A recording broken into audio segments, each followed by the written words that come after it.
Good evening, everybody, and welcome along to Formula Sprint 2 on a day where we expect to crown a champion. It's the Suzuka International Racing Course, 213-lap races ahead of us this evening around the fantastic 5.807 kilometre circuit, the only figure-of-8 circuit that we have on the GPVWC career ladder calendar. I'm Tom Dillon, and alongside me to, as I said, potentially crown a champion a little bit later this evening is Edward Hunter. Ed, Luke Mitchell knows that he only needs to effectively finish today to win that championship. We know that Maxime Billiot has to finish in the top two in this first race to take it into at least race 2 here. I think we're all expecting Luke to get this one on wrap. Yeah, we were, if anything, a little surprised it wasn't wrapped up a few weeks ago back in Singapore, wasn't it? But yeah, certainly Maxime Billiot did a great job in race 1 in Singapore to beat Luke Mitchell, and race 2 to recover from a horrible first lap to get back up to third, right behind the two Alfa Sierras in the end in the final order. But Luke Mitchell, it's been a matter of when, not if, it's felt like for quite a while now, and we're almost certainly, as you say, going to see him take those final steps that he needs to. But it's really kind of, in a way, out of his hands, because it really depends on what Maxime Billiot does. And qualifying, I think, is going to be the crucial first step. I don't expect this to go beyond race 1, if I'm completely honest. But Maxime Billiot could very well prove me wrong, Tom. Absolutely, though I think he knows that his championship chances are being read the last rights at least, and have been for quite a while. And it was Roy Seifert actually who was perhaps the main protagonist alongside Mitchell for much of this season. But even then, it's been a little bit like the Max Verstappen show in real life Formula 1, in that we've been waiting for Luke Mitchell to wrap up this championship rather than asking if. Well, we can watch him go through Spoon Curve now. And I believe this is Luke Mitchell anyway in the number 21. It is. He's making his way up to 130R on his outlap for the first run of the day. 13 minutes to go in the session. And what a season it has been. We can take a look at his statistics. Got the sweep in San Marino, won in Australia, podium in Bahrain, then won in Azerbaijan, Germany, Spain, Hungary. This is all after not racing in Britain or Belgium, and it's been a while since he's won here. 3 rounds or so. Hungary was actually his last win, but got a couple of podiums last time out. Italy as well. And as he goes out to set his first lap time, I think he'll be expecting a pole position here. Certainly, he's been very competitive, certainly in the last couple of races, but he's not quite been able to win. It feels like some of the rest of the field has started to catch up just a little bit as the season's gone on, but unfortunately, for the likes of Maxime Bouliot, for Red Ven, for Roy Cypher, it's a little bit too little too late. I think Roy Cypher sort of just before Singapore, I was like, are you going to keep the challenge to Luke going? And he's like, nah, I've officially given up. I think that's what he said to me. But still great to see him back here. Lots of returning faces here, actually, at Matsusaka here in Mie Prefecture, Japan, which, of course, is where the Suzuka International Circuit is, of course, located. Luke Mitchell, being first man on track, of course, goes through Sector 1, sets a fastest first sector. Now into the hairpin. So tricky to spot your braking point here. So easy to get it wrong, as we've seen happen so many times. A potential overtaking spot come the race as well. Now, as he goes through 200R, of course, the inverse of a 130R, which we'll see a few corners on. And now into Spoon. It's all just looking very, very neat and tidy for Luke. We saw him just spinning up the rear tyres, I think, through the Casio Triangle chicane earlier, Tom. But other than that, he's got this car set up very, very well.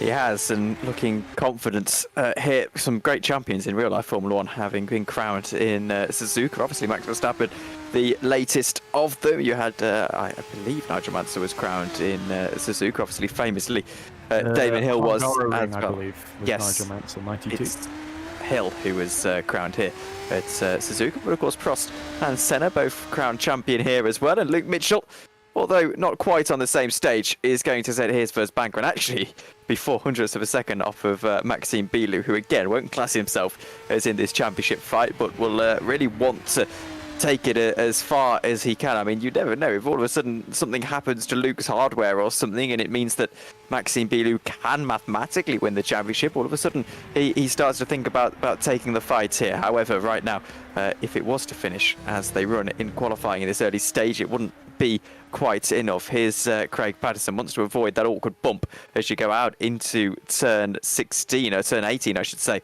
to Suzuka. He goes up into 9th position, top 5 of Bouliot, Mitchell, Raboli, Parker and Dixon. We have confirmed at the last race that Alfa Sierra have won the Constructors' Championship. I suppose that was interesting. So they've won the Teams' Championship, as I know some people insist on me saying by my maths anyway. And Raboli has been playing his part as well. He's up again here in 3rd. It was great to see him finally take a win in that race 2 in Singapore. It's so tense whether he was going to let Luke Mitchell through or not, but in the end, Alfa Sierra. And Luke Mitchell seemed quite content with the decision too, as we see Ockenhaug get the Hut Performance car up into the top 10. That Alfa Sierra, I think, probably made the right call on balance, and we're going to see Suzuka, the more traditional crowning ground for world champions. But let's turn our attention very briefly, Tom, to the team's title in the battle for 3rd. It's 20 points that separate Kings Racing in 3rd from Optimal Esports in 6th, with of course the likes of KV86 Powerhouse and Scuderia Cap Clay in between as well. So it's very, very tightly congested in the sort of 300 point margin there, as we see Filin also getting into the top 9, and Tuamela with a brilliant first and final sector getting into the top 4 as well. So and KV86 Powerhouse in 4th place, as I mentioned, as he goes really wide through turn 1 there, but just onto the curb. But that really shows you how close, and there's still quite a lot to fight for in that team's table, because if you can get Optimal and Bouliot, they'll be desperate to get back into the top 5, top 4 if they can at the end of these 2 races. And I apologise, my maths are wrong on that one. If you've been following GPV for a while, you'll know that my maths are never particularly great. But yeah, it's slightly wrong. They need, I think, to outscore Red Ven by, well, not be outscored by Red Ven today effectively, and they'll win that championship. Red Ven need quite a few points. They were only 18 points off in the last round. You get about 250 points out of the last 3. But effectively, it's Alfa Sierra wraps it up, just waiting to confirm that one today. 8 minutes to go in the session then, and it's Luke Mitchell who has jumped himself onto pole position. 146.6 across the line. Maxime Bouliot sitting in 2nd at the moment. Massimiliano Riboli staying in third. I'm going to consult my timing screen here and tell you that Bilu and Riboli both out on the circuit as it stands. Tuamela and Parker also out on track trying to set some laps. We'll wait to see as their lap times start to flood in. 8 minutes to go though, Ed, and looks like Mitchell is the class of the field. Yeah, that's to be expected, really. He's just pumped in that 1:46.6, and that's put him a 10th ahead of Bulio, who was on pole at Singapore as well in just one, was he? I was before, of course, unfortunately being jumped and beaten, of course, by Bulio in that instance, which is sort of part of the reason why he hasn't wrapped the championship up already. As we look at Scott Mitchell-Mom, of course, brother of Luke Mitchell, has had a spottier attendance record, but certainly has had his moments this season as he hops over the first curb at the Casio Triangle. And Scott Mitchell, of course, putting in great performance memorably at Baku in race 1 there as well. So he's had his moments where he's gotten the upper hand on his brother, but his team have certainly they've been a very distant third from Red Ven and Alpha Sierra this season. And certainly with we did see Mike Bell put in a great performance for them in race 2 last time. Unfortunately, both the Kings cars coming to groove, sadly. But Kings, I certainly don't think it's been a bad season for them at all. They're just their top drivers, just due to real life commitments, of them being a bit unavailable. Yes, and as you see Maxime Bilu as he makes his way up through into Degner 1. And he'll go through Degner 2. He's actually purple in that first sector and improving by quite a bit ahead of Luke Mitchell. This could be a good lap for Maxime Bilu. Early signs certainly a little bit promising, and as we head up through into the hairpin of turn 11 I should say, we'll get the power back down and we'll see what he is over the sector 2 timing beam. Right now looking comfortable. In fact, the car is looking very poised for a very decent lap here as we now head up through into the left-hander of Spoon. Is it going to be a purple sector 2 for Maxime Bilu, or is he going to find himself a little bit further down on the timing screen than he would like? This though looks very promising for a pole position. Who's also flying at the moment, just a 10th down on Bilio's lap at the moment, is Tom Parker actually. And in fact, Bilio a little bit slower in the middle sector than Luke Mitchell, but it's a 47.234 for Parker at the moment. He's really flying in that priority 1 as we see Bilio now just got the run to the line to go. And as he comes up to the line, won't be pole position by the looks of things, but he will improve. Only 200th of a second behind Tom Parker, who's just jumped up. So in fact, he does get ahead of Mitchell. But Tom Parker has set an exciting lap in the Scuderia Cap Clay to go onto pole position. That's a fantastic little lap from him. And perhaps a little bit of a surprise pole position. Roy Seifert jumps up into 5th. Matthews Pishkan into 6th. Noah Tuamela making up the rest of the top 7. 5 minutes to go in the session then. And Tom Parker is going back to back here, though he's yellow in the first sector. So I would expect him to be abandoning that lap reasonably soon. He was slower than Bulio in the first sector, but not by a whole much on that pole lap. And yeah, I think actually he's gone even faster in the first sector in this particular lap. So I think there might have been a timing screen error there as we look at Ian Dix. There is Nero Tuamela also saying the timing screen's well and truly alight for KV86 Powerhouse. Yeah, purple and black machine powering out through 200R. Yeah, there's always that. There's the little shortened layout with the extra chicane there, and I know drivers always hit the curb on the inside there just so they get the turn in done early. Now into Spoon we go on board. Great view here of him just soaring away at the wheel, workmanlike, as he approaches now the final sector. Here comes split 2, Tom, and Tuamela looking good at the moment. Maybe a shock pole position from Noah Tuamela. Still 4 minutes to go in the session, and he's not particularly great in that second sector through 130R, though the car absolutely planted and not forced to use all of the track, which is funny because I've been driving an Aston Martin around here over the last few days, and it's a very different beast around this Suzuka track. And taking the shortest run to the line, the sim racing line, Noah Tuamela will jump up into 3rd. It's a fantastic lap, but it's not fantastic enough. What is this from Jonas Kurala? I haven't seen him in FS2 before. He may well have been on one of the rounds that I haven't been, but I certainly haven't seen him myself. And he's purple in the first sector. I'm starting to think maybe our pole sit didn't have a fantastic first sector, and that's why we're seeing so many purple lap times. Corral, of course, has cut his teeth in academy this season, of course, and a couple of top 5, top 6s to his name there. So he's been he's pretty solid in qualifying, but tends not to do quite as well in the race. And there we go. He's not had a great middle sector at all. 2 seconds off the pace there. So the priority one is going to have to get back on the horse. Yeah, 54.5 compared to it's actually more than 2 seconds off the pace. So something really must have held him up there. We made a mistake. Tuamela has got is still holding that third fastest spot. We also see Joe Gillette has put in a pretty impressive time in the academy car to hold 8th ahead of Scott Mitchell-Malm, and the 2 reading games, Pizcan and Jack, as Magnus Ockenhau goes very wide off track at Spoon, and that is going to ruin any chance that lap of getting him into the point Spain positions race in the top 50. Here's Magnus Ockenhau on a fantastic lap for him. He'll swoop back out to the right-hand side, and to be fair, he's not using all of the track though. I think this is an in-lap for him. Definitely want to be making sure you're right over to the driver's right there and using all of the track width available to you. Magnus hasn't done that there though. He's going to press on. It's not a fantastic lap from him though, and we'll have to go back out 3 seconds off of the pace. Never an ideal situation to be in. I'm going to take a look at race view, see if Luke Mitchell is going to be going out on another lap. He does often like Luke Mitchell to be a little bit cheeky and not actually set that final qualifying lap, just to give him a little bit more work to do. He's only done his banker actually at the moment, so wait to see what he can do on an outlap at the moment, I believe. So he'll be eyeing up one more attempt. This will be Magnus Ockenhau's penultimate attempt. He might be able to get one more in. I would expect him to probably escape to pits and call it a day after this one. 1 minute 30 to go though. Ed, you see anyone on the timing screens lighting it up? I don't at the moment myself. Luca Filin set a personal best, but that lap was not an improvement in the first sector only, I think. We see Roy Seifert actually going quite quickly in sector 1, 39.125. Which is pretty impressive. By the way, Jonas Karula down in 17th. This is his debut, so you haven't missed anything, Tom. This is the first time we've seen him filling in at priority 1, of course. But Seifert, there we go, in the red van, back on top, back on form in sector 1, and let's see if he can get that car onto the front row here. And just remind everyone, it was a big factor in this championship until not too long ago.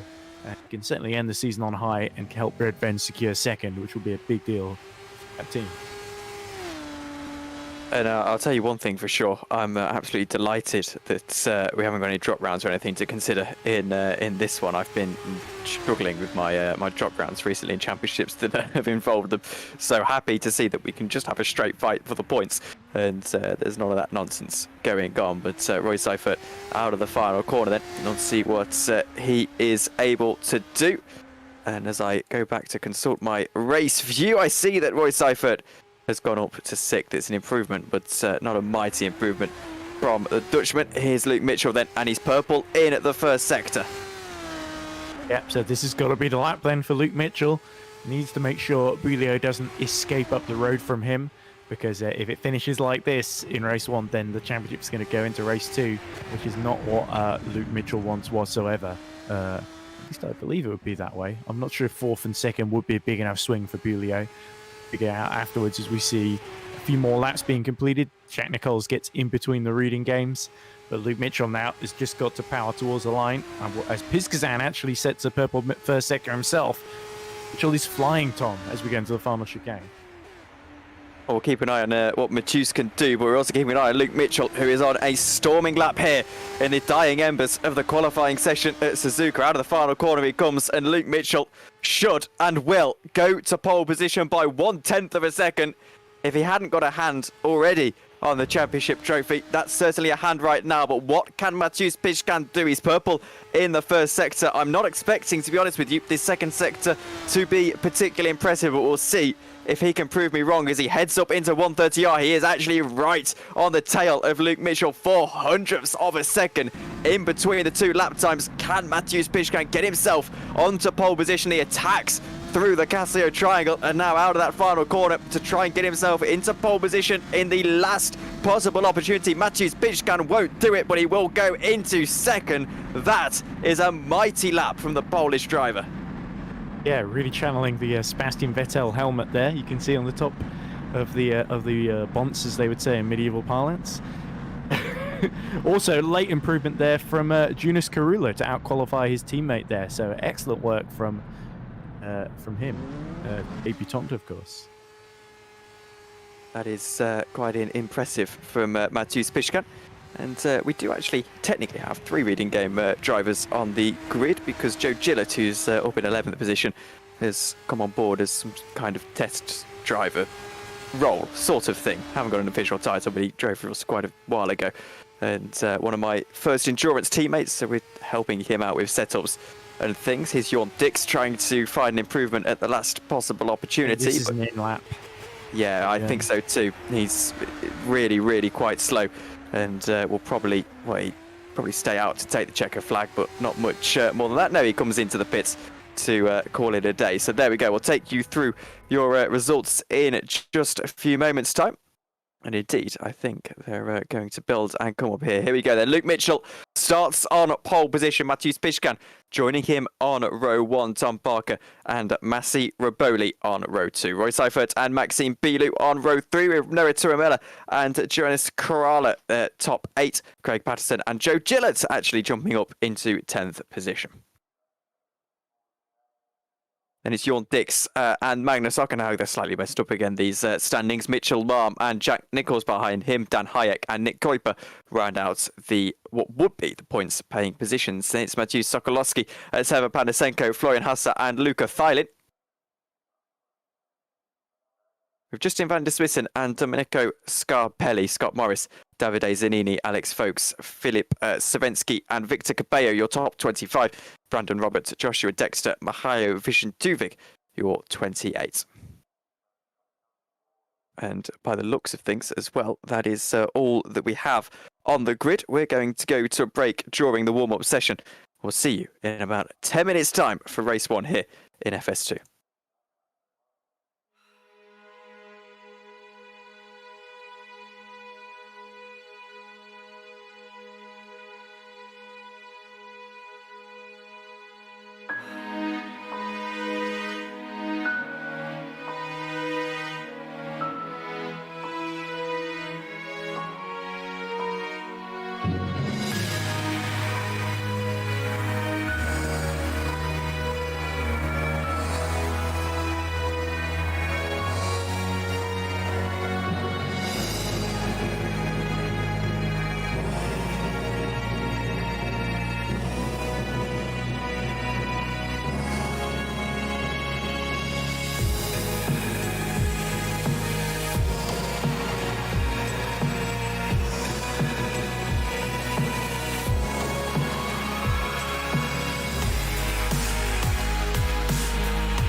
Welcome back to Formula Sprint 2 from Suzuka International Racing Course, the official name of this 5.807 kilometre figure of 8 circuit.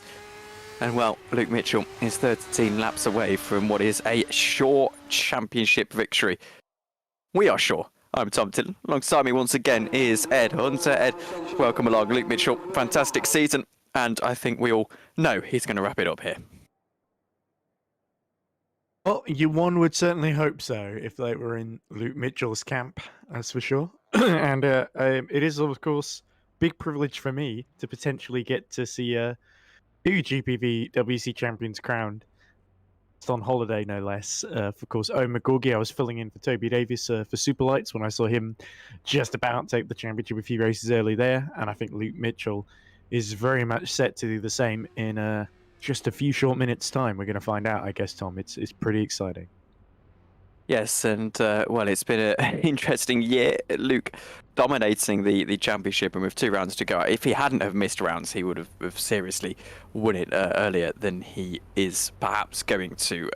Maxime Bilou needs to finish in the top 2 and hope Luke Mitchell doesn't score. That is effectively how this happens. He has to score 17 points more than Luke Mitchell to keep it going after this race, not after this round, after this race.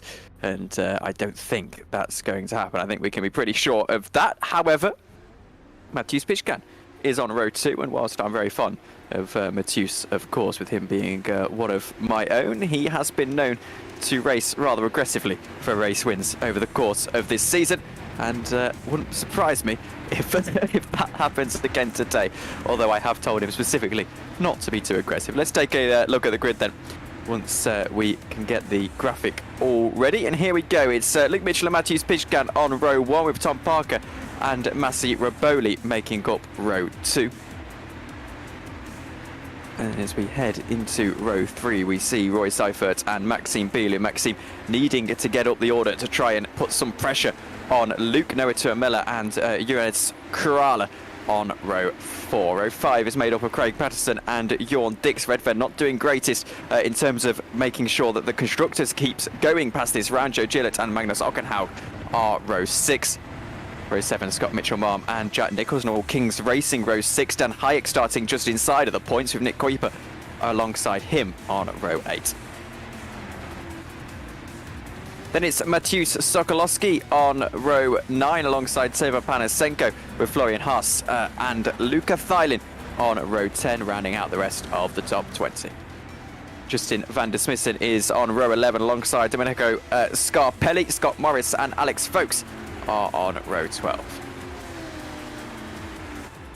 Then it's Philip Savinsky, Victor Cabello, Brandon Roberts and Joshua Dexter rounding out the rest of the grid. Well, it's got almost an end of term air about this. I apologise. We've got Davide Zanini and Mihailo Vishentuvic joining us throughout the course of that warm-up session. Didn't set a lap in qualifying, so they're alongside each other on row 15. So back to my point, Ed, has almost a little bit of an end of term atmosphere about this, as Luke looks to wrap up the championship, and Alpha Sierra, of course, look to wrap up all of the other championships. I'm quite excited, though. Yeah, certainly. The banner for the win is going to be very, very interesting. It'll be interesting to see if Mateusz Pichkan is going to be a bit more aggressive and riskier than he would normally be, knowing Luke Mitchell has got much more to lose than him, potentially, if contact is made. Also, Philip Savinsky, I think he's in a little bit of trouble, Tom, because he's still in the pit lane at the moment, so he may not actually be taking his 25th spot on the grid as we look at the Kings racing cars of Scott Mitchell-Marm and Jack Nichols taking their place on the grid. Getting ready to go as well here in Suzuka. 13 laps ahead of us, 2 races ahead of us as well, but a champion most probably going to be crowned in the first of the 2. And there you go, slip of the tongue. First, well, of many, I'm sure, throughout the course of this day. Grid forming up at the back. Then we'll get the green flag and get ready to get underway. Luke Mitchell is on the outside line as they head into turn 1. Famously, outside line starting pole position here in Suzuka. And we're just about ready to get going.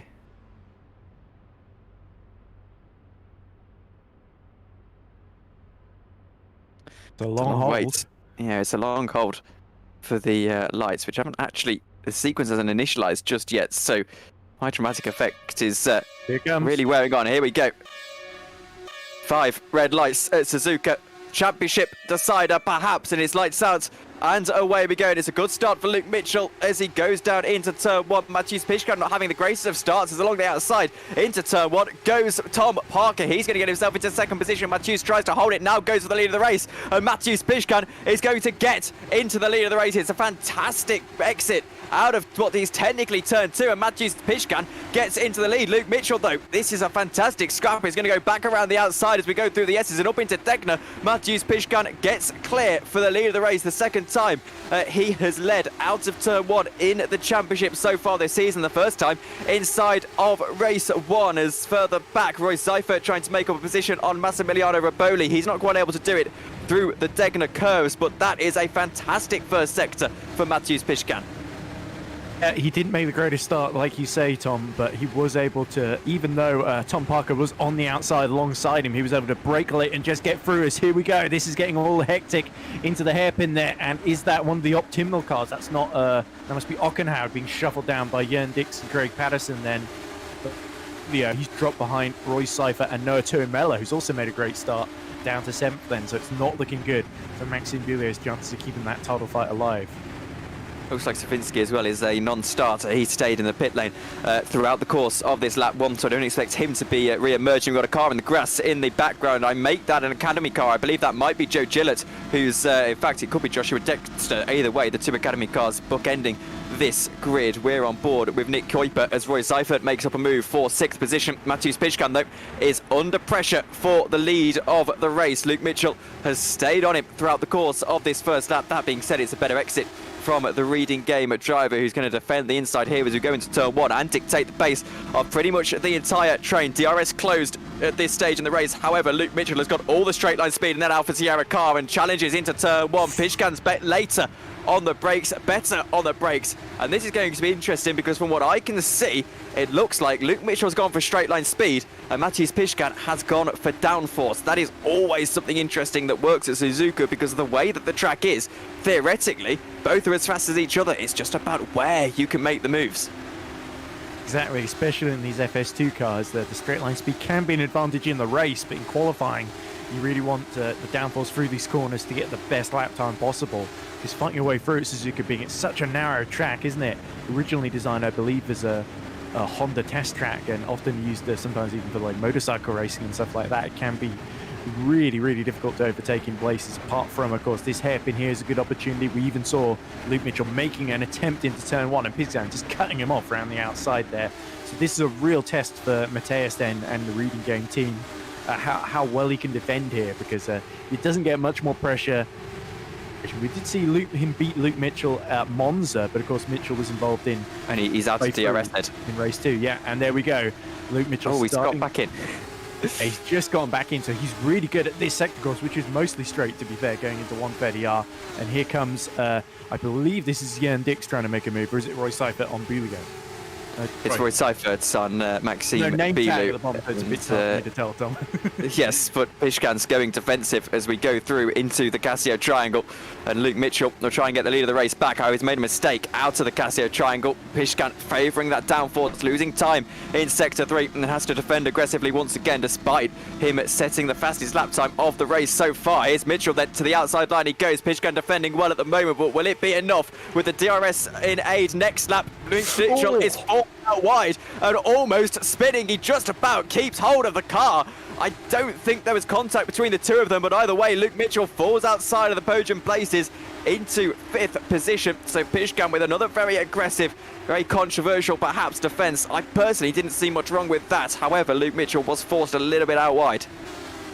It was quite smart from Pishkan because he knew with the DRS open that the inside line was the one to have on this occasion. He knew how close Luke Mitchell got last time around. Well, they didn't have the DRS that lap. I apologise, Ed. I appreciate I didn't make that quite clear. They didn't have DRS that time round. He still had quite a big toe. Yes, exactly. I was trying to make, but Luke Mitchell looked like got caught on the curb there as we see Scott Mitchell-Marm just there through Degner 2, just doing a bit of track extending there. But Massimiliano Riboli has now got fastest lap of the race. So the problem for Luke Mitchell is he's now behind Tuamela.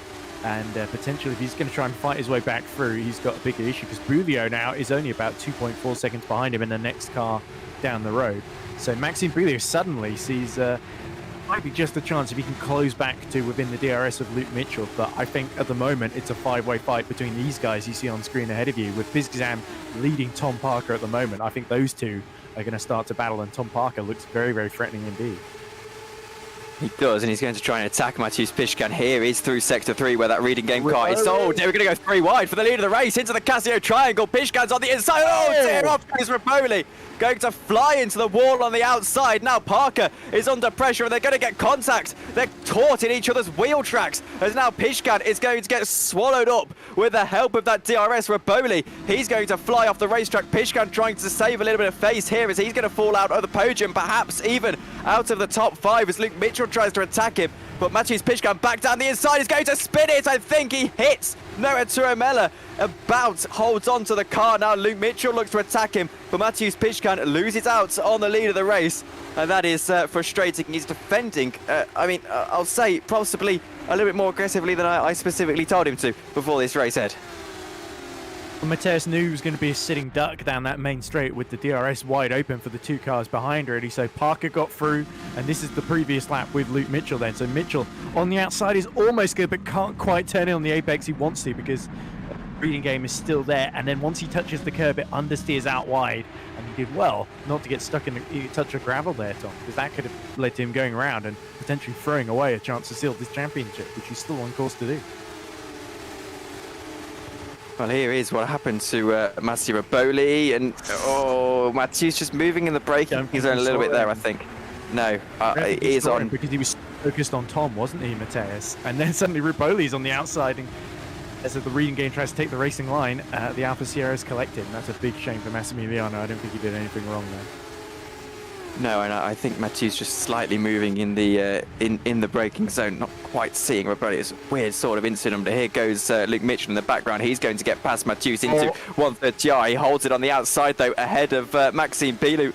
Mitchell is already in championship winning position, but now he's in championship solidifying position. Maxime Bilou down in 5th is not going to have enough to keep this fight alive for the time being. However, he might just have enough to get ahead of Matthews as we see the battle for the lead of the race between Turamella and Tom Parker. Looking out of the airbox of Tom Parker, we'll see if he's able to hold on to the lead of the race as around the outside goes Noah Turamella with the aid of the DRS, and they make a little bit of contact. Turamella will try and get the switch back. He does. He cuts back correctly, but Tom Parker is just able to hold on to that position as Bilou is past Piszkan as they go through into turn 3. So that's set up gamble for a reading game not quite paying off at this point in the race. Lap 5 of 13. Tom Parker, though, has got about 4 attempts at the lead of the race. I think, to be honest with you, he might be a little bit similar to Piszkan in the fact that he's got that slightly more downforce heavy setup. Yeah, and that's the problem. All these people who qualified really well cannot escape from those who've got the sort of less draggier sort of setups. Especially taking advantage of this are the Kings cars. Jack Nichols setting the fastest lap in the slipstream of his teammate Scott Mitchell-Mom, down in 11th and 10th respectively. So it tells me that Kings are really quick down a straight line and are really benefiting from everyone slipstreaming and tripping up over one another. But Turamella especially looks really quick here. If he can clear Tom Parker, I think he might be able to escape up the road. Maxime Bilou out of Spoon Curve. We'll have a look at Luke Mitchell as I think Piszkan is going to get swallowed up even more here. Problem is, he's in the turns, so the advantage that he had of that downforce is starting to eradicate, basically. It's a fantastic car to be leading the race in, fantastically fast as well, and Seifert will make a very brave move around the outside at 130 up and get himself through as well. It's closer than he would have liked. However, he is through and up into 5th position. Looks like the Kings cars working together to dispense Jan Dix, and I think Jack Nichols went all over the off track there at 130R trying to follow his teammate through. Look at them all weaving in a snake. We've got 2 trains here, one led by Tom Parker and the other led by Mateusz Piszkan. As Jack Nichols is going through turn 1, he's looking at a little bit of a mess in front of him. But I think one of those cars has got off. It might have been Magnus Ockenhaug, who is Piszkan involved in this? No, he's not. There's oh dear me, just a mess. It is Piszkan, and he's going to spin. And Jack Nichols goes through all of them, and now around the outside of the red vent car and up into 7th position, you would think, as he just tries to hold on to the spot. He does now. Pishkan down in 16th position is going to have to start to recollect himself. He's caught up with Sokolowski. What an entertaining race he's having so far, as Nichols now on the inside. As we go through, Degnut forces out wide slightly. They're caught on each other's wheels again, and this time Nichols gets to the inside and gets through, almost runs that red ven off the road. Here's Dan Hyatt getting involved in the party, 9th position. However, I think we had a car off at Degnut. It's He's Florian Haster. Two Toms, that's a disaster for Optimnal in their quest to get into the top 5 in the teams table. Bulio still trailing Luke Mitchell, trying to keep his hopes alive, but at the moment Mitchell doing everything he needs to do, and he doesn't even really need to get involved in the Tuamela Parker fight, does he, to seal this championship, so long as the Bulio escape up the road. Even if Bulio gets through, that won't be enough. Oh, and that's Jack Nichols spinning off. Dear. Oh dear. I barely saw that. I just looked up and from my timing screen and saw Nichols do that. Here goes the rear tyres coming out of Spoon there, and here comes Hyatt round the outside of Jörn Dix. Can he pull this one off? That looks like one of the VMS Sun Edits cars getting involved as well, following him through immediately there. Wow, that's Seva Panasenko, of course. So Hayek is able to get through and gets himself into 7th position. So whatever Pishkan can do, Dan Hayek can do better. I mean, apart from lead the race, he is in a top 7 position, and it's fantastic. But Hayek now is under a lot of pressure. It's down the inside. That's a little dummy move from Seva Panasenko. However, it's not quite worked for him, as Hayek somehow gets that car stopped and stays in 7th position. He'll be on the same setup. Well, I can tell you he's on the same setup as Mateusz Pishkan. So that's why, as is Joe Gillett, I believe. And here's what happened to Mateusz then, as he went through into the S's, is on the outside line, and is, I believe, just a racing incident there. That's Patterson there that was alongside of him, and Ockenau got collected in that too. Real shame that started when Mateus got it wrong on the exit of turn 1 and 2, didn't he? Slid the rear tyres. Yeah, there we go. I think he hit the back of Royce Seifert, didn't he? And that was what sort of caused this chain reaction. So there's Patterson on the inside. Bisgam tries to go late in, and just misjudges it really, and then gets collected by Ockenhaug as well. And that just leads to complete calamity and chaos for everyone trying to desperately avoid them. That could have gone a lot worse for Mateus, in all honesty, as here's Jack Nichols then. Went through Spoon, hooked it on the curb, and then got onto that AstroTurf that is... Well, that's what's happened there. The AstroTurf is very, very aggressive. It's ruined his wheels. He's out of the race. You can see just how they're pointed awkwardly. And yeah, there you go. Jack Nichols is out of the race. And well, that's disappointing for him. He was going well. Here's Luke Mitchell. This is for 2nd position, trying to attack Noah Tuamela. Championship elect, perhaps Luke Mitchell. And now trying to get himself up into 2nd. Tom Parker looks like he might just win the race. It's going to be 3 wide here. As Maxime Bilou, 2nd place in the championship, tries to get himself involved as well. Has the overspeed on Luke Mitchell. 2 positions in 1, perhaps down the inside. He goes, and he's going to get himself into that spot. And it's 2nd time Luke Mitchell goes off of the track at turn 1. Will rejoin in 4th, but Maxime Bilou with a fantastic move. Is where he needs to finish to keep it alive, but I think Luke Mitchell in 5th will still be getting enough points, as this is Dan Hadjic desperately holding back Seva Panasenko, who he's just gotten back ahead of. So this is a fantastic fight here, as that's one of the Hut performance cars going off. Those are KV86 going off track, I think, Tom. That must be Alex Folks, of course. It is my good friend and ERC commentator partner, Alex Folks. Had some discussions about his antics at Monza over the course of the last couple of days, and Luke Mitchell's got a penalty. That's a drive-through penalty for Luke Mitchell. And that could send the championship into race 2 as we see the 3-wide action once again. I don't know what on earth that penalty could be for. I do know that there was contact there, though. And that sent Mitchell off. It looked like contact anyway. Or was it track extending there as he rejoined? Yeah, it could be a bug Possibly there. Track points, yes.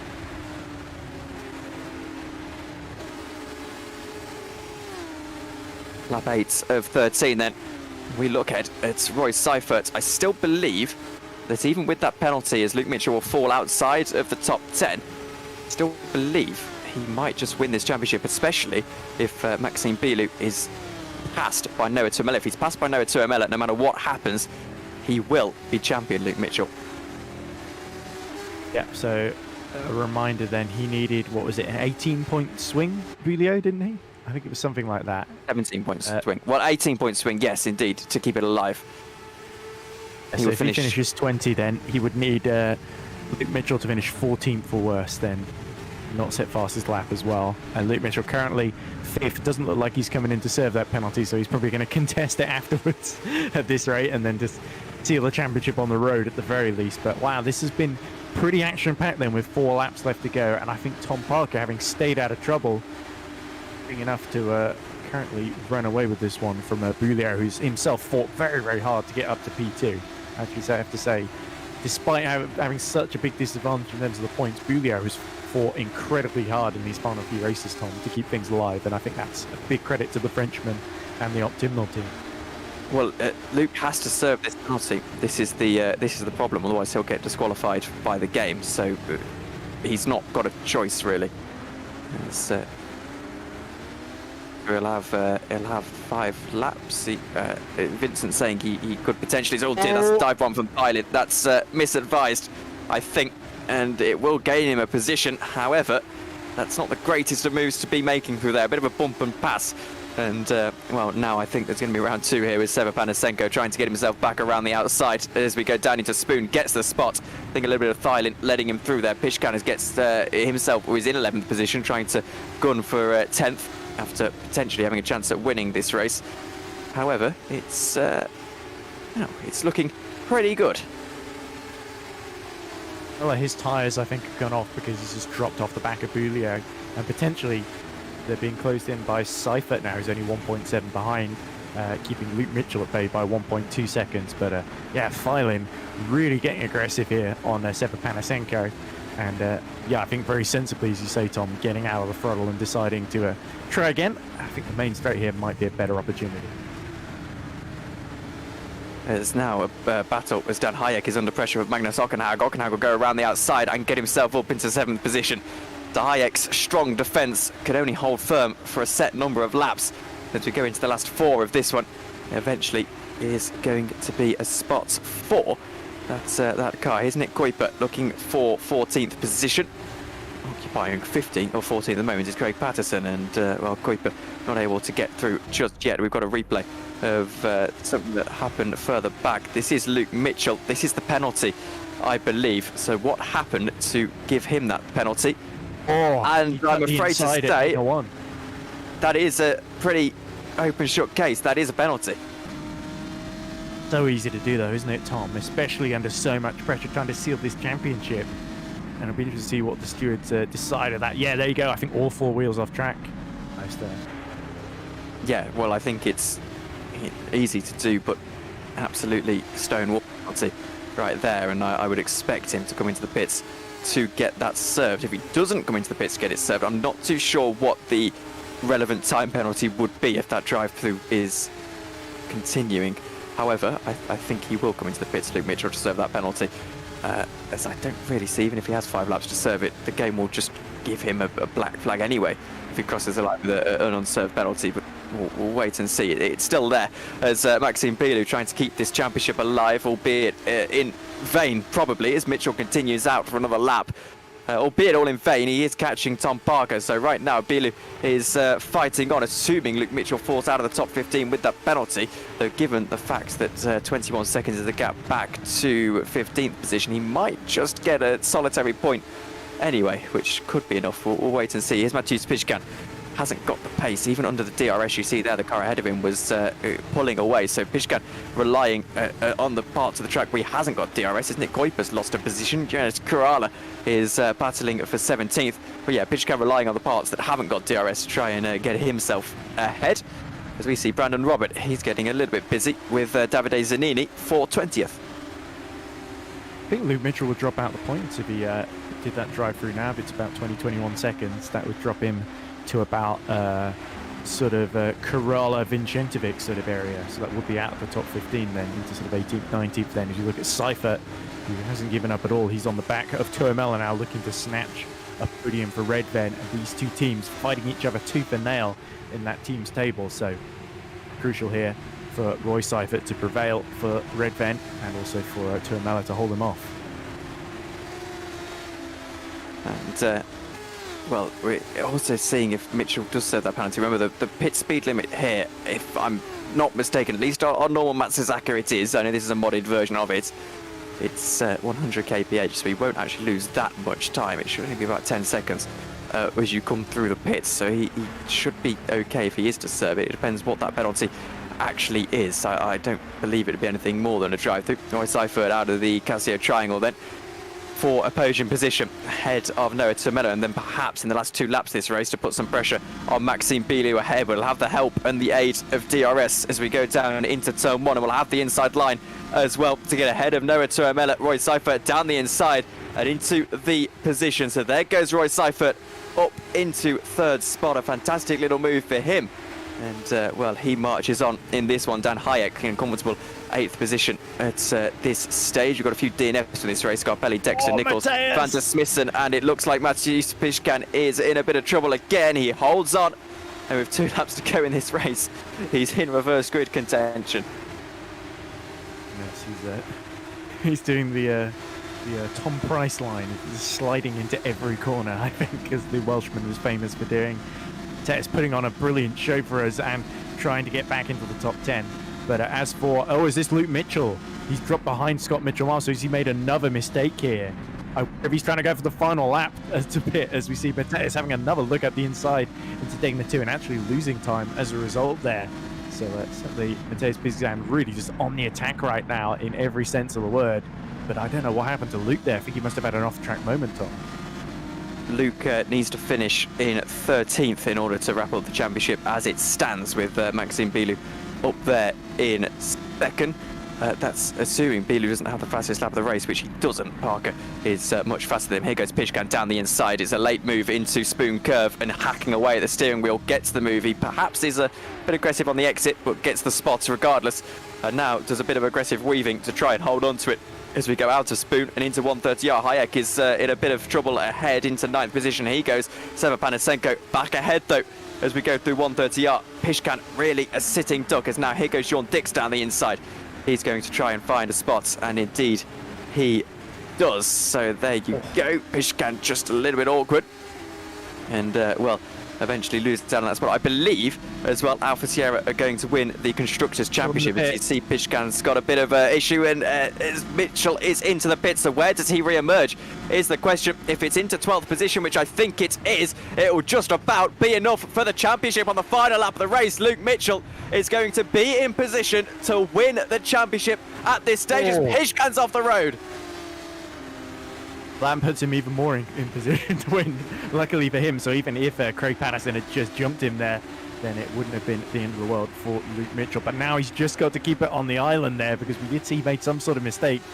Scott Mitchell, he might have just let his brother through, just for the sake of it. Oh, is this getting really chaotic then as they go uphill out of the S's then? And I think that's Sokolowski who's come to grief there, Tom.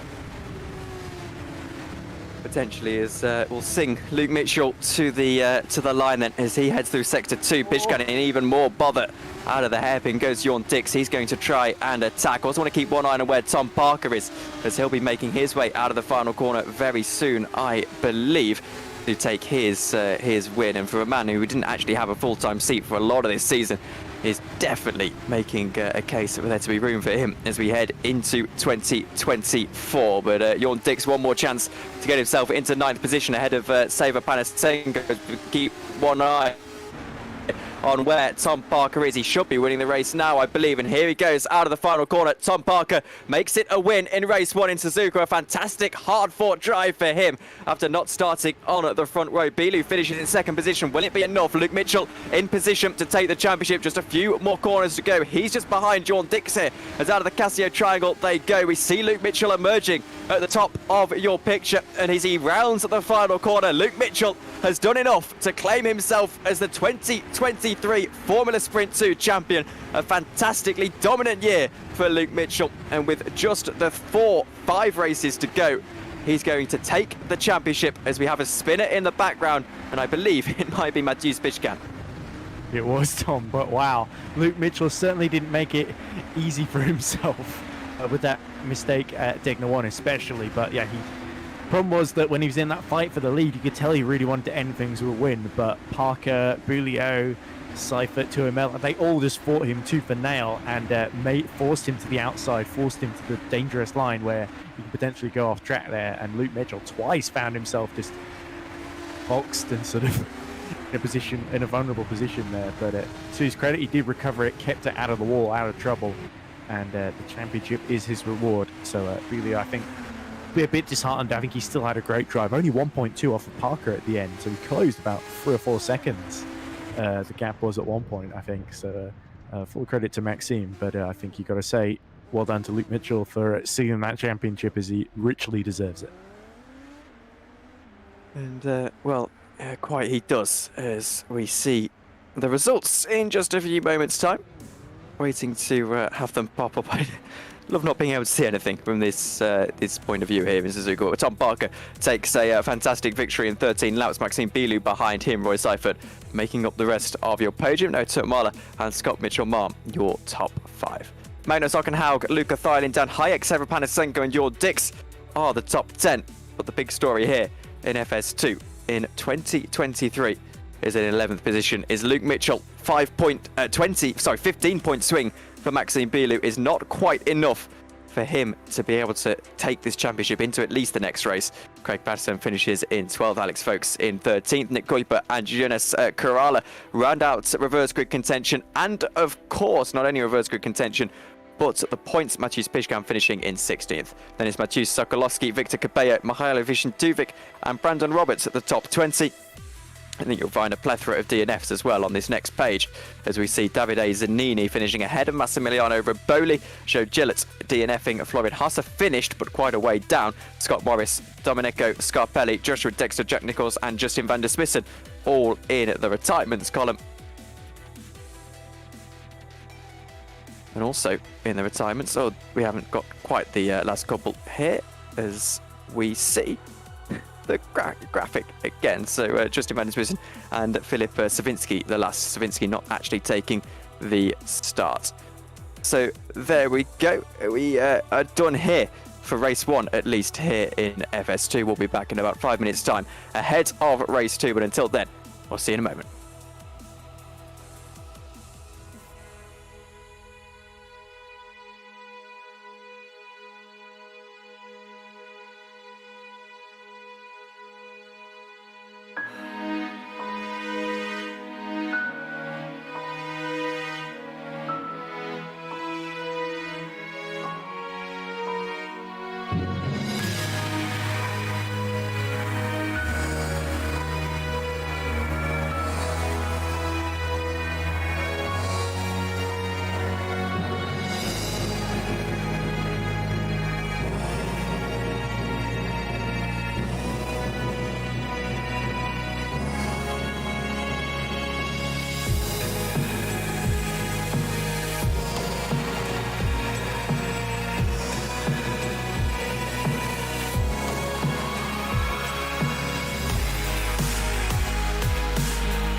Welcome back to Formula Sprint 2. Both championships have now been decided. Alfa Sierra, I can 100% say, did get enough points to win the Constructors as well in that previous race. Luke Mitchell, of course, winning in fine style the drivers as well. Reverse grid pole for this race is actually, I haven't got it in front of me. I probably should have done that before I started. Alex Folkes. Point. Alex Folkes it is. I remember reading it. So Alex Folkes is on pole position. Another 13-lap race ahead of us. Edward Hunter is alongside me. Ed, welcome back. It's all a bit of a damp squib now. Sorry, wow. Is that just because I butted in before you introduced me there in that intro? No. I mean, championship is all a bit of a damp squib now. We can go home. It was one of the things where, like I said beforehand, we knew it was kind of inevitable that Luke was going to win it before the end of the season. Eventually, maybe if Maxime Bouliot had got A, really lucky, and B, continued to put in fantastic drives, he might have been able to take it down to the wire. But it was always going to be a bit of a long shot. So I don't think there's a huge disappointment because our expectations were that Luke Mitchell, having had the season that he's had, was going to be able to do enough. And so it proved. But I think in terms of individual performances, there's still quite a lot to play for. There's always those crucial points a little bit lower down in the teams table as well for that big battle for third that I mentioned as well, especially with KV86 on pole in the form of Alex Folkes. That could get very interesting. Alex Folkes, of course, his best finish was 9th in race 2 at Monza earlier this season in one of his previous 2 guest appearances. So he'll be looking to better that for sure. And if there's chaos behind, I wouldn't rule out Alex Folkes getting onto the podium here. Absolutely, and we won't hear the end of it when we go to in a few weeks' time. in here, I see he'll like to remind us that. Anyway, we're drivers on to the grid. I mean, I'm not saying I'm not fond of Alex. I'm just saying that he probably will like to remind us of his achievements once he gets them. Appreciate Alex filling in because I couldn't be there on account of me being on holiday and just out most of that day on Saturday because it was the only day where there was good weather up here in Scotland. Luckily, weather not an issue here at Mount Suzuka in Japan though. Bright and sunny, 28-degree track temperature and ambient temperature. So for once, they're in alignment, Tom. Yes, and ready to go. England have just lost the football, by the way. That's why I was a little bit quiet for a second. But, what a shame. Anyway. Yes, well, last minute winner, assumingly. Anyway, we're ready to. Mitchell will dampen the blow or soften the blow, is what I soften the blow. There you go. At least one Brit's won something. But anyway, yes, I'm definitely not split screening at all. I wouldn't do that. It's so unprofessional of me. I would explain some of the incidents in that race if they were all watching football on a yes, sure, possibly would. But anyway, here we go. We're ready to get underway, and your grid graphic up on the screen ahead of this one. And it is Alex Folkes, first time pole sitter, I'm not mistaken, inside of GPVWC career ladder. Craig Patterson on row 1 alongside him. Luke Mitchell and John Dix on row 2. So Luke might get some silverware to add to the already pretty stacked cabinet after this weekend. So Panasenko and Dan Hayek row 3 with Luca Thiele, Magnus Ockenhaug on row 4. And then as we look onto row 5, we see that it's Scott Mitchell-Baum and Noah Tuomela, Roy Seifert and Maxime Bouliot on row 6. Then we see Tom Parker and Nick Kuiper behind Scuderia Fricanera for Nick Kuiper with Johannes Kurala and Mateusz Pichkan, row 8. Mateusz Sokolowski and Victor Cabello are row 9 with Mihaly Vishentuvic and Brandon Roberts on row 10. Then into the latter stages is Davide Zanini and Massi Raboli, row 11 with Florian Husser and Scott Morris on row 12.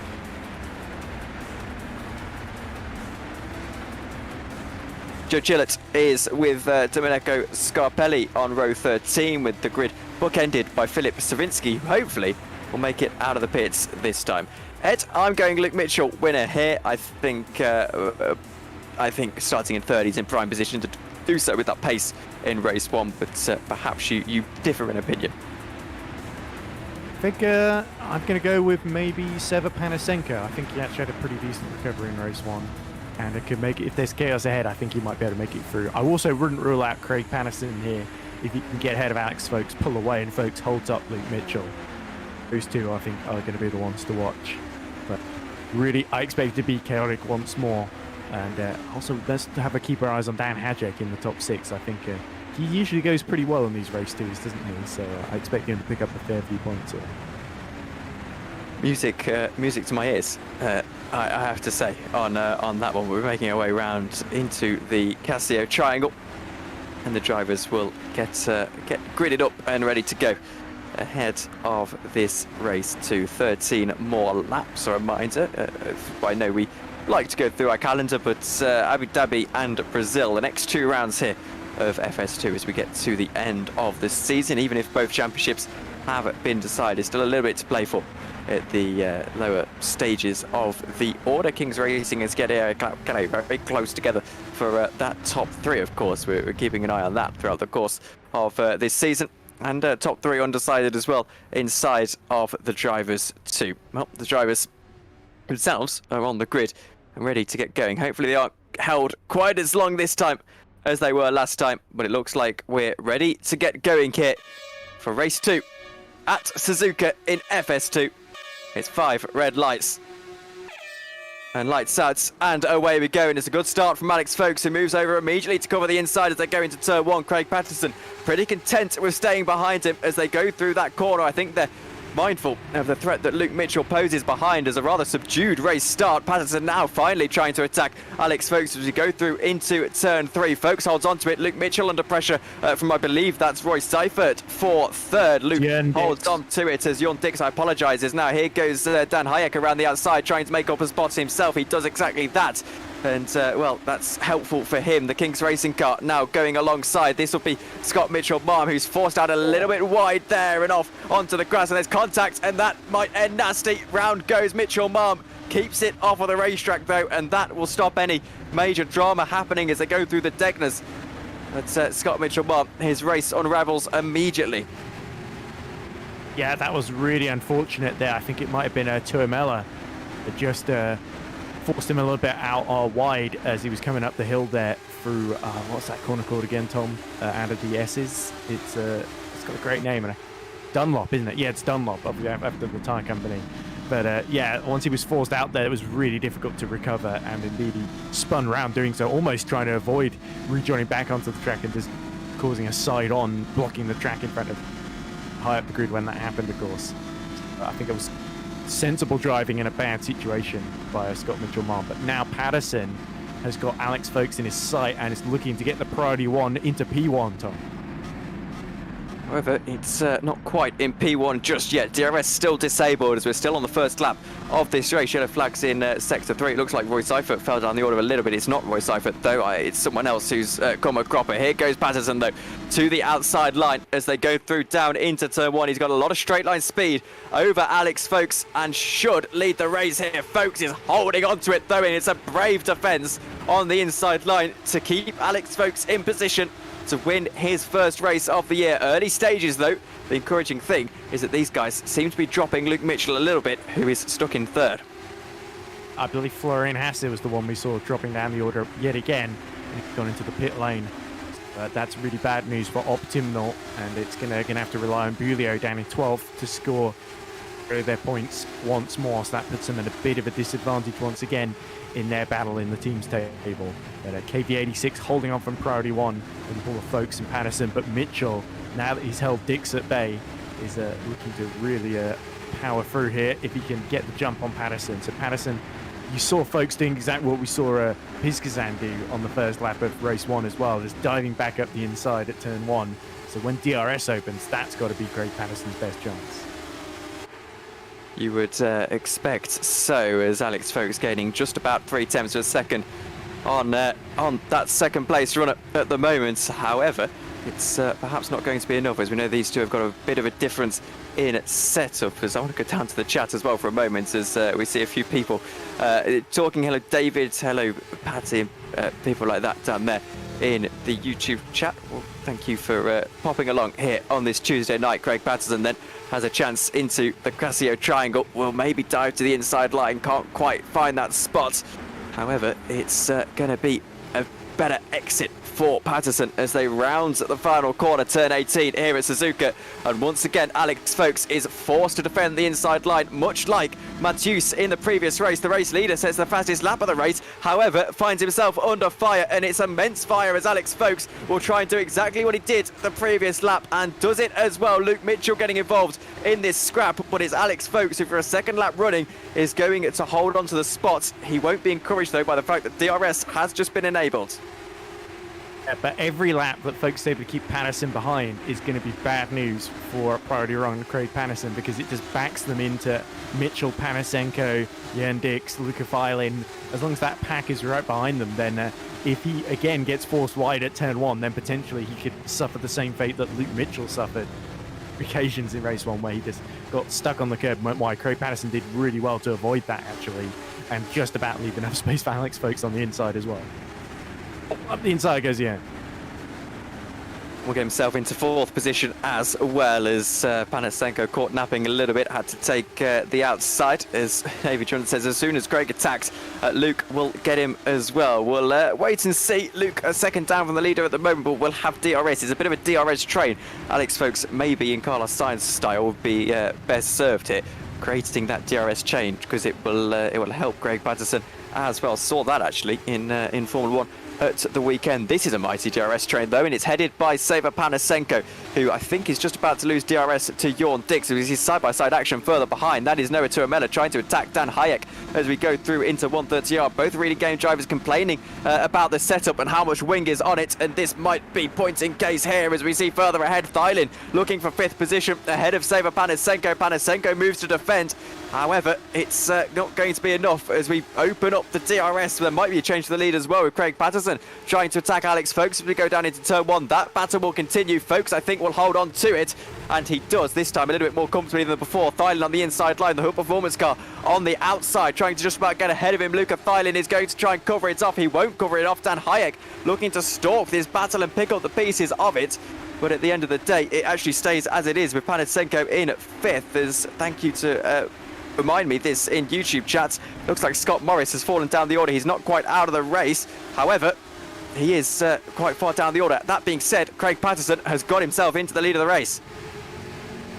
There we go. So a mistake then in the first sector by Alex Folkes, because he was ahead into turn 1, and that has allowed Craig Patterson to take advantage here. And the top 4 are starting to break away, with Panasenko having to get really defensive there. So again, this is starting to play into Priority 1's hands now. If Folkes can just hold up Luke Mitchell a bit, then Craig is going to have a big cushion behind him, and this could be Priority 1's best chance to get a win this season.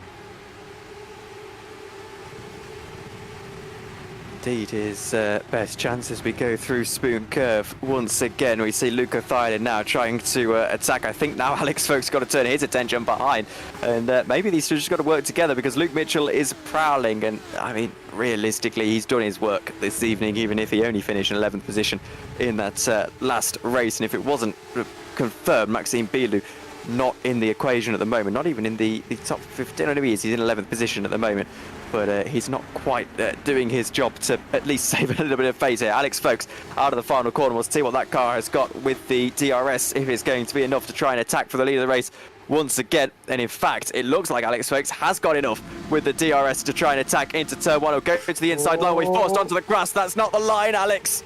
And just about Craig Patterson holds on to the lead of the race. That was desperation from Alex Folkes.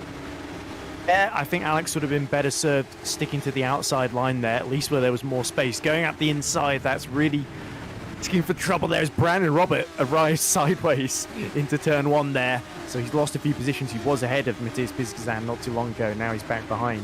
But here we go. We're going to see a replay then of what happened to Mitchell Malm on the first lap. Is that Tuamela just making contact, and then as he rejoins, he hits the side of Florian Hasse, and yeah, there we go. So that was actually 2 collisions there. So Scott Mitchell Malm double unlucky there. Not the ideal race for him so far, as we see the replay forced all the way out onto that grass, and it just, it's a tap, I think. It's the yellow Union Jack at the top of his helmet, or yellow Union flag, to use the proper terminology. And, well, Scott Mitchell falls down into 21st. That was a lap 1 incident. seconds. I think we're not going to get a replay of the change to the lead. We're going to see Luke Mitchell try and attack Alex Folkes, who himself will be trying to attack for the lead of the race, but I don't quite think Alex has got the pace in hand here. Craig Patterson seems to be pretty comfortable through that sector 2, and I know the dirty air is perhaps being a factor. Dirty air is something that exists in these FS2 cars. It's all dit in the background. Ed lets out a scream right from the soul, and he saw it before me, but that's quite dramatic. Yeah, that was Tom Parker and I think Bulio, and that's really going to rub salt in the wound after losing the championship in the previous race. Essentially, there was 3 cars just got locked together approaching 130R, and I saw it happen in the background, and it just looked like it's one of those moments where you see a car crash in slow motion, and as a commentator, of course, you can't do anything to stop it, but your heart has to go out a little bit there. As, again, the VMS of, I think that was Panasenko, again, just sliding into turn 1. As we look at Ockenhaug, who's now dropped down to 8th behind Parker as a result of that. The Reading Game car getting a slide on. He'll be under pressure. Matthews Pishkan from the car behind Victor Cabello in a couple of moments' time, but seems to be a little bit better through the S's section. About halfway through this race, Alex Folkes has made a mistake and he's falling down the order, and he's gone down into 6th and now down into 8th. We've got to switch to see what's happened over to Alex Folkes as he's collected there, but there must have been a mistake. You don't fall from 2nd all the way down to 9th for no good reason, and he might have just got it hooked on the curb here. It's a very easy thing to do. The curb's overly aggressive around Suzuka, and that's exactly what happens. And first of all, it's a good avoidance from Luke Mitchell, but realistically speaking, curbs should not be doing that to race cars, and I think he can feel a little bit hard done by the game there. I think, as you said if he wins, we're never going to hear any of it. I don't think we're going to hear the end of that either. As here we go, Tuomela, who really lost out here, just being collected by Parker and Ockenhaug. And then Bulio, an innocent victim, just arriving on the scene immediately. Yes, well, if there's any doubts, and potentially our mathematical calculations were wrong in proclaiming Luke Mitchell champion a moment ago, it's definitely been removed now. There's Maxime Bilou being caught up in that. Tom Parker actually made a pretty good run out of it and got himself down the inside and back up into position. He didn't quite get through. However, Maxime Bilou, a major loser from that. And, well, overall, a good day for him. I think securing that 2nd in the championship in all but name. This is Craig Patterson, something that happened to him. Because is this the move that he made on Alex Folkes to get himself up into position? I believe it is. They were definitely, they're definitely okay through turn 1. Alex Folkes held on to it. I wonder if it was just through the S's. And while we've been watching this, Luke Mitchell, he did briefly lose 2nd to Jørn Dix, but he's got back ahead then. So, there we go, was the exit there. So he just gets a wiggle on mid-corner, and Craig Patterson is like, easy as you like, sees the road open up ahead of him, slots himself ahead. So his patience paid off though.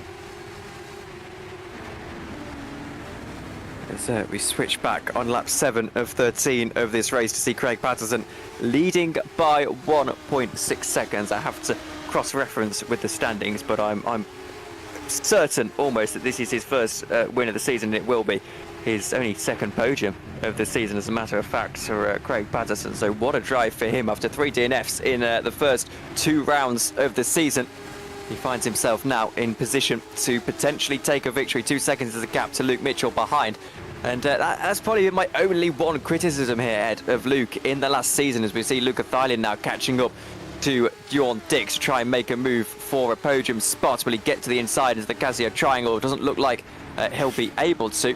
Well, that's my only criticism of Luke. He seems to be, particularly in the last couple of races, hasn't quite been able to turn those pole positions into wins and those winning positions into wins. But it's what I was talking about in qualifying. The rest of the pack has well and truly caught up then, as Jørn Dix is getting really defensive for the final spot on the podium. Luca Thylin, who I don't think has finished on the podium in quite a while. He did have a brilliant opening weekend for the season in Imola, and I think the KKR team have really struggled ever since. You see Riboli fighting back from 22nd on the grid to get up into 11th now, just past the 2nd priority one there of Karula. Now Magnus Ockenhaug gunning for 6th position ahead of Tom Parker, who was caught up in that incident a little bit earlier on. Doesn't really affect him though in 6th. However, Magnus Ockenhaug looks pretty good, a little bit racy as well as we go through Degner 1. Noah Tuamela sets the fastest lap of the race. That's slightly unusual. He's not within the top 15 there. Is Noah. He's a little bit further down in 24th position. However, he's the fastest man on the circuit. Roy Seifert looks to the outside as there's a mistake for Tom Harker, allows Ockenhaug down the inside, but Tom Parker just gets a good enough exit to hold on to the position. That was a bit awkward there because I think he was always forced that into an almost overtake there because Tom Parker just lost traction a bit, and you can see Ockenhaug just sticking to his coattails here as they go through Spoon and on the long run over the bridge and towards 130R. This is where Tuamela, I wonder if he backed off the throttle there and maybe everyone just got caught out behind him. If he was trying to let someone through or something happened, as we see Filing get ahead of Jörn Dix for third. Ockenhaug now to the outside is the Casio triangle, outbroken by Tom Parker slightly. And has to jump over the curb to try and get that better exit. It's a DRS train that is headed once again by Seba Panasenko, who's 5 laps to go. He's holding on to 5th pretty well for the time being. I'm sure that could change in a couple of laps' time. And indeed, Tom Parker just has the measure of Magnus Ockenhaug with that straight line speed. Roy Seifert is not really able to make any progress himself. Tom Parker now trying to pressurise Seba Panasenko just ahead, but doesn't look like there's any doing in that move either. However, 7/10 of a second is the gap at the lead of the race. Craig Patterson is falling into the clutches of your champion. Yeah, and Luke Mitchell set a 1:47.9, 9 tenths faster than Craig Patterson on that last lap as somebody kicks off a lot of dust at Dunlop. Was that Jörn Dix then? Might well have been, as Noah Tuamela goes fastest again. He's really fast in this race, despite the fact that he's not going to be picking up some points for his troubles. Just going fast, I suppose, in a Formula Sprint 2 car, which is always fun enough. Seba Panasenko then tries to attack Jörn Dix, who's fallen into his clutches after, of course, scraping the grass just a few moments ago. That might allow Saver a run as we go into the Spoon Curve. He's very, very fast in comparison to Jörn, but not quite fast enough. Redfern Racing, you're reigning, not anymore, but you were your reigning team's champions here in FS2.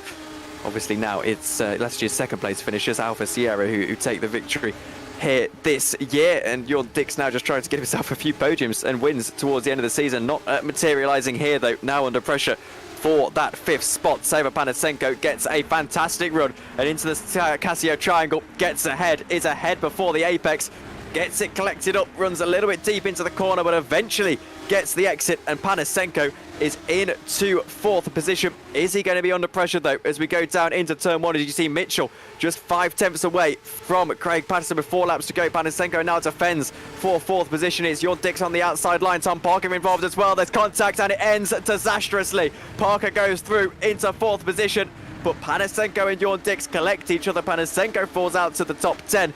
Dan Hyatt goes on through. Roy Seifert is going to march on, and now he's in position to challenge for 4th position. I think the Panasenko is probably going to feel a bit aggrieved with Jörn Dix there for trying to just blow around the outside of him from behind at turn 1, which is not really an expected move there. I don't think that I had to see the replay, but I'm not sure really what Seba could have done to avoid contact there. But anyway, a gift for Tom Parker there after getting involved in a collision with Noah Tuamela. Suddenly 2 people ahead of him run into each other, and he's back in 4th place.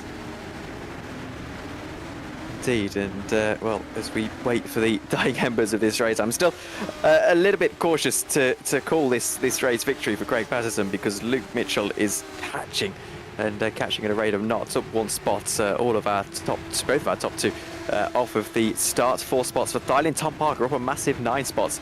His pace from race 1 is absolutely impressive, and has been imperative to his success throughout the course of the last 2 races, as we're ready to see our top 2, who are very close together, make their way through the Casio triangle and then into the DRS zone to start what will be not the penultimate lap of the race, but the one before that. 3 laps to go, and Luke Mitchell is in position and as close as ever to try and take the lead of the race, to tuck the cherry onto the championship cake that he's won this evening. Luke Mitchell trying to gun for the lead of the race. Craig Patterson has driven so well, but he may have to resign himself to second. And right now, it looks like that is the reality he's facing as Luke Mitchell goes through and gets himself into the lead of the race. If Craig Patterson can hold on to him, of course, he's got a chance of getting back ahead of him under the DRS. But Luke Mitchell's pace is as such that I don't really think Craig Patterson will be counting on it. Luke Kefilin, he's less than a second now behind Craig Patterson himself. So Craig, you can't get too comfortable and just bank that second place then, as you see his teammate Karula struggling to get back ahead of Dan Hadjic, who's holding on to 11th, and our pole sitter Alex Folks, who drops it. The S is there, and I think has just been overtaken by the pair of them. You look at the replay then of Panasenko, Dix. And oh dear. I think Jörn thought he was clear, and he wasn't, unfortunately. And, yeah, a bit awkward for Sava Panasenko, and we saw that live, of course. There'll be 2 laps to go at the line then, and it's only 5 tenths of a second in between our 2 race leaders. So Craig Patterson not out of this yet. Luca Thylin is just about in DRS zone of Craig Patterson, so he might be sensing a chance of victory, or be all about where they are at that detection zone. It's now Roy Seifert going for 5th position. Will be on the inside line of Magnus Ockenhaug as we go through into 130R. Ockenhaug just moves to cut him off, and maybe Seifert has to wait for the Casio triangle here, even though he is much faster through this part of the track. Over the figure of 8 we go, over the bridge, and now maybe a chance for Roy Seifert to send one up the inside. He's not quite able to do so, and it's going to have to be done with the DRS as we have 2 laps to go. Yeah, I'm not sure Patterson can really do much here, because I saw Luke Mitchell. I think he was dumping a lot of the, if he had any fuel mix or push to pass left, he was definitely using it on that previous lap. He yet have the gap that he needs as long as he can stay out of trouble. But look at this, Ockenhaug really now starting to pressurize the back of Tom Parker now that he's held off Seifert on another lap. And now we see Magnus Ockenhaug under pressure still from Roy Seifert, but that pressure not giving in just yet. Roy Seifert is he's just not fast enough at the moment, and that DRS that Ockenhaug has got ahead of Tom Parker is helping a bunch as well. That's not going to help though. A little bit of a curb crunch through Degner. Luke Mitchell winning this race at the moment though, only 4 tenths of a second in between the 2 of them. I think Craig Patterson's going to be in with a chance, and look at this, Ed. Yeah, Filan has really closed on the back of the pair of them. Let's see, 148.5 that previous lap. Patterson 149.5. Yeah, 148.8 for Luke Mitchell. So Filan the fastest. Could he have a shock victory and pass these 2 guys on the final lap, Tom? I don't quite see it happening, but he's certainly going for it, and that's great to see from Luke. There'll be 1 more lap to go once we get past the Casio triangle and across the line for this race here in Suzuka, second race of the day, of course. And well, you can see there the virtual grandstands and things like that. It will be 1 more chance for Craig Patterson to try and get his first win of the FS2 season from a man who has spent a lot of the time this year struggling to find himself into the points positions. This would be an absolute incredible performance, and he's got 1 more chance to do it. Luke Mitchell will move to defend, but he looks pretty confident right now. What can Luca Thylin do on the final lap? It looks like Patterson isn't quite close enough, and that puts Luke Mitchell perhaps into position. Here goes Seifert for 5th. Here we go, nothing Ockenhaug could do about that one. And behind these 2, look at Massimiliano Riboli. He's gone from outside the top 20 on the grid to 7th, so he's had a very clean race 2 here, which is great to see. That form from the win in race 2 at Singapore hasn't deserted him. He just had a lot of bad luck in race 1 as Joe Gillette tries to go up the inside of Alex Folks, the 2 of them fighting for 14th and 15th, the final 2 points paying positions. So Folks really struggling to stay in the points here. And Scott Mitchell-Marm, who's last at the end of the first lap, and goes off again at the S's and loses position to Nick Kuiper. And in fact, I think that might be Scott Mitchell-Marm done for the day. And it is. Scott Mitchell-Marm is absolutely done for the day. That's disappointing, but the podium is not decided yet. The win is not decided yet. Luke Mitchell, your newly crowned champion, seems to be in pretty good position. However, Luca Thylin looking for that second position, and maybe even the win. We'll wait and see as through Spoon they go for the final time this evening. Luca Thylin needs to get an exit and needs to be able to get ahead of Craig Patterson he wants even a chance at Luke Mitchell as we come to the line, but by the looks of things, they will stay line of stern for the time being. Maybe if there was one more lap, Craig Patterson would have a chance. That being said, he's catching ever so slightly. Will there be a dive for Craig Patterson? A late dive. It's only 2/10 of a second, and he's got to go for it. Surely he won't. He stays sensible. Will bag the points unless he can do anything out of the final corner. Thailand gets a good exit. He starts to put pressure on Craig Patterson. Luke Mitchell is going to take the victory. It won't end up in a battle to the line as Craig Patterson finishes 1/10 of a second ahead of Luca Thailand. It's still a fantastic podium, and that is Matthew Sokolowski into the wall big time on the final lap. Will lose 9th position, might just lose 10th. He won't actually. He's able to crawl across the line. That's a dramatic crash on the final lap of the race. I think Sokolowski was fighting with Jörn Dix for the top 8 there. Dix made a move, and Sokolowski ended up in the wall at the final corner. That's very dramatic, and it's not over yet, is it? Bulio, recovering from his crash, goes around the outside of the Deltec and then gets spun by him there. I think that was, well, that wasn't Brandon Robert, was it? Just not quite giving enough space there in a 23rd position there. Oh dear. In fact, he's letting him back through there. That's actually very sporting, and it wasn't Robert, it's Scarpelli, his team. So everyone crossing the line then, as Scott Mitchell is in official retirement on the final lap of the race.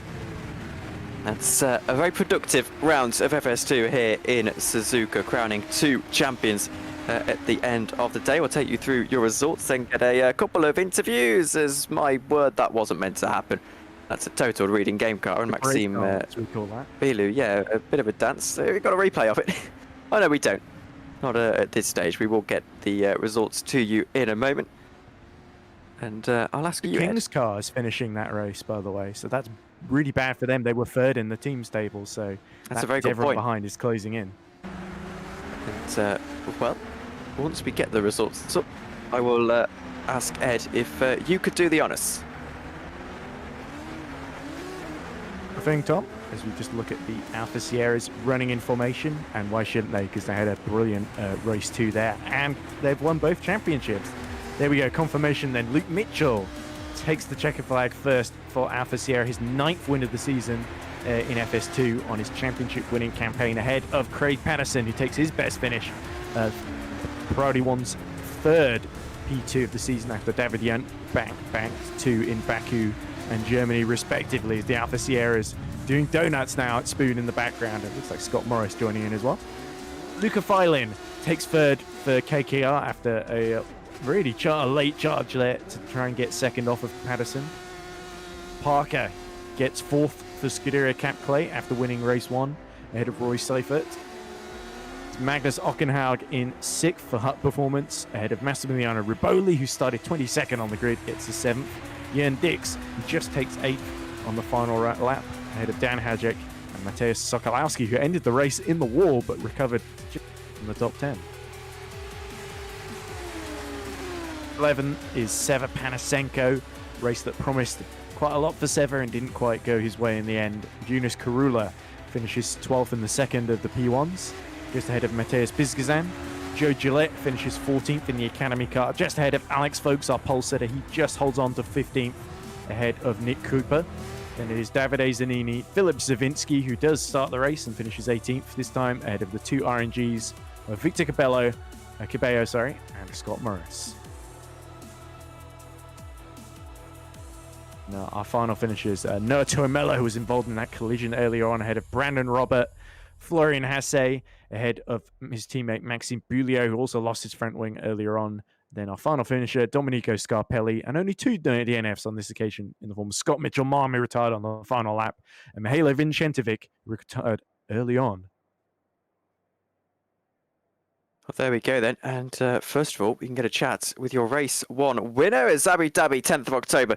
That is our next race before we finish it 2 weeks after that at the Brazilian Grand Prix. Tom, welcome along to the broadcast. Race 1 victory. Second race was pretty productive as well. You must be pretty happy with how your FS2 season is going. Yeah, I wasn't expecting this tonight.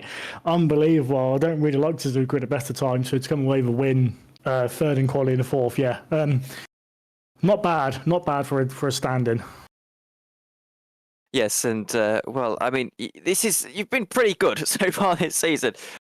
You must finally be thinking possibly in contention for a proper seat into next season. Yeah, I mean, we'll see. It'd be nice. I have had a couple of people ask me what I'm doing for next season, but obviously I'm going to have a lot less time next year with baby. So yeah, we'll see. I mean, if I can, I'll be there. I want to help out a team, definitely for sure. But a full season might be a bit far. But I mean, who knows? Who knows what will happen? I've been saying I'm going to retire for about 15 years now, and I still haven't. So there we go. And well, Tom, thank you very much for joining us, and hopefully we speak to you after another fantastic stand-in performance. Fingers crossed. Yeah, thank you very much. Thank you, Tom. That was Tom Parker. Well, this will be That wasn't entertaining. you. That wasn't meant for you, Tom. It was Get obvious. a chat. Yes, I gathered. Thank you very much. We'll talk to Alex, folks. Long time no speak, Alex, Yeah, folks. it's only been a couple of days. Only a couple of days. Well, I did say we weren't going to hear the end of it if you were to go on to win that race. And long story short is I did you not. didn't. Yes. No. Talk us through it. I probably had one of the worst races, I think, in history. For me, at least. I Still got a point. Well, yeah, I scored a point, and I finished 13th in race 1 from 23rd. But race 2 just spun on, what was it, lap 5, and then just it went awful from there. Once you get your rear tires out of the window, you start overheating them. It's just impossible to drive the car. With the track temperature being, I think it was 50 degrees, it was impossible just to get your tires to a decent temperature. It was atrocious to drive after that. But yeah, can't do much about it. Still scored a point, so we take what we can. And on the point of the curbs, I just wanted to ask. Obviously, you fell foul to the curbs today. Is it your opinion that they're perhaps a little bit too aggressive around here, or were you actually? I mean, you weren't happy, but were you accepting of, how aggressive they are? It depends. It depends on the corner. Like the exit of turn 1, it's okay. You just go on them and you go a bit wide. But if you go, say, I don't know, the Degner or the Spoon curve, the outside curbs, if you touch them, you die. Basically, that's the best way to put it. You'll find yourself either off track or into a wall if you touch them. I think they're a bit too aggressive in those places, at least. Alex, if I could just butt in, could you tell us a little bit about your defensive maneuvers against Craig Patterson near the beginning of race 2? Because I thought you placed your car really, really intelligently there. There was no way through for Craig. And in fact, Craig did very well not to just breeze off track on the outside at turn 1, trying to avoid you. Yeah, it's just principle racing. You just make sure they can't go where they want to go, and then you find where you want to go. But you have to make a compromise with your opponent. It's a bit. You have to know what you want and what your opponent wants, and that's just how you drive. Especially with the final chicane and the first corner. Those are the two main overtaking spots. So you have to be very careful about how you go into those. Thank you for joining us, Alex. We'll speak to you soon. Yeah. See ya. And to be honest with you, I think we've only really got time for one more. We'll have a chat to Craig Patterson. Ed, I'll let you take it away as he's had a fantastic race too.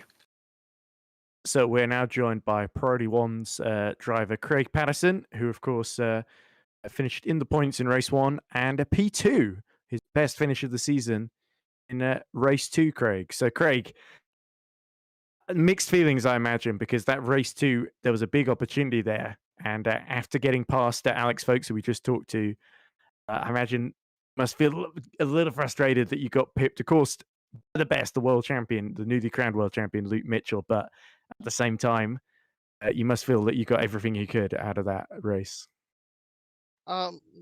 Mixed feelings, not really. I knew Luke. Okay, forget everything I said then. I knew Luke was going to come through eventually. It was just a case of trying to hold on to him. I could see that Lucas Tylan and Tom Parker were catching me up rather rapidly, but thankfully Luke kept me within DRS distance and managed to hold on to P2. Race 1 was going very well until some questionable driving, which I'll have to look through on the replay later on. But it's bittersweet. Race 1 could have been so much better, but race 2 was really good. Yes, I think I probably won't talk too much about race 1 because the team principal, the other driver involved, is also present. So to save his blushes, you might want to start kissing my feet or something like that. Or yeah, okay. but anyway, race 2, like you said, Luca Valian was closing near the end. you feel like Luke was maybe backing off near the end, just trying to back you into Luca for fun, or do you think he was genuinely No, just no, trying to no, get no. to the end? Me and Luke get on really well. He's helped me a lot these last few races, and thanks to him, yeah, thanks to him, I wouldn't have had this podium for sure. So most of the credit goes to him for helping me when I needed it the most. It's been a tough year, ups and downs, quite a few DNFs. Potentially should have done better than where we are at the moment, but podium to round off at the end of the season. We'll look to come back next year and try even harder. I think Thank you. currently Oh, still go on, Ed. 7th in the points then, Craig. So I think there's every chance you could maybe get top 6, top 5 in the teams table, depending on what happens ahead, considering that Kings had a pretty awful day and they're in 3rd in the points at the moment. So I think anything's really possible there. Is that the sort of aim for the rest of the season, or are you just going to and get a few Try, individual good results like we saw today? just try and get as many points as possible. I think at one point we were P5 in the teams championship. If we can get back to near that point, I'll be happy with how the season's gone. Well, thank you for joining us, Craig, and we'll speak No to you worries, soon. thank you for having me. And well, I think that's just about all we've got time for here in FS2. Ed, thank you very much for joining me. I'll just ask you quickly for your closing thoughts. Yeah, I feel like it should really be Luke Mitchell doing the closing thoughts, given he's the new champion. But yeah, great drip performances from both Parker and Mitchell in the 2 races, and lots of exciting racing behind, lots of dramatic incidents. And but generally, I was surprised that so many people finished race 2 because it felt like there were so many off-track moments here and there, the collisions and whatnot. But most part up front, especially, there was some brilliant slipstreaming and strategic racing. Everyone trying to outfox each other with the setups and also the slipstream into turn 1. And I think Alex Folks said it best. You just got to judge it well and judge it intelligently. And to paraphrase greatly, because I think Alex put it better than I could. And you can get the position you want to be. And so, yeah, I had a thoroughly good time. The championship may be over, but the season certainly isn't. Still 2 more to go in Abu Dhabi and Interlagos, as you say, Tom. And we've got to wait till 10th of October then to see who's going to win the next couple here in FS2. Well, thank you very much for joining us on a night where we crowned a champion, Luke Mitchell and Alpha Sierra. We'll see you in 2 weeks' time for the Abu Dhabi Grand Prix. Until then, good night for now.